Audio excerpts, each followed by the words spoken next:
Hello guys! So it's my first video TikTok na get ready with me. So ngayon gagawin natin is pupunta lang naman ako sa gym. At as you can see, lubo-lobo ang ate nyo.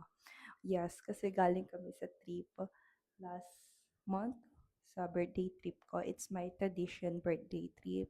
And nung February, ayun, kain ng kain. Sabi ko, magdi-diet na ako after Valentine's. And here we go. So, samahan niyo ako mag-ayos. Ito lang.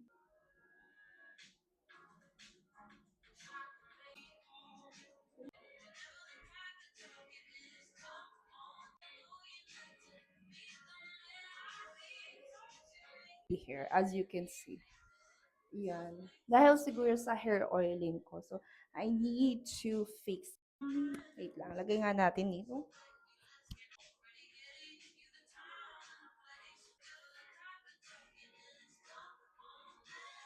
Yan.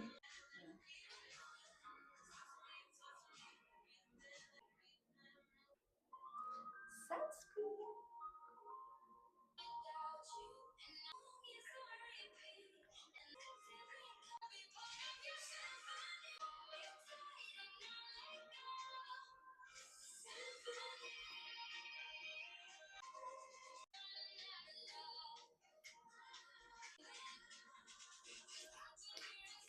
Ano?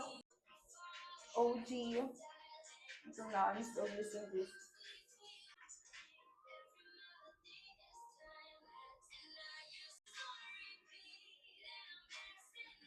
Last is petroleum jelly. Lagay ko lang siya dito. Yan lang.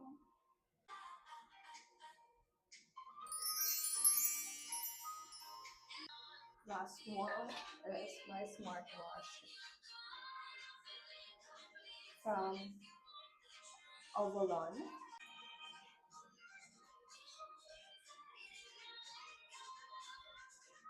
So ngayon, punta na ako sa gym. Actually, dyan lang naman malapit yung gym namin. As in like, ilang hakbang lang siguro.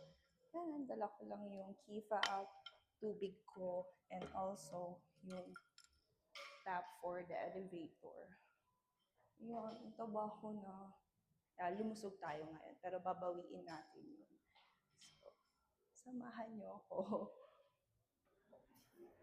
Okay, so ngayon, active rest day ko. So means mag-ano lang ako, magte-treadmill lang ako. And tapos na rin kasi yung work ko.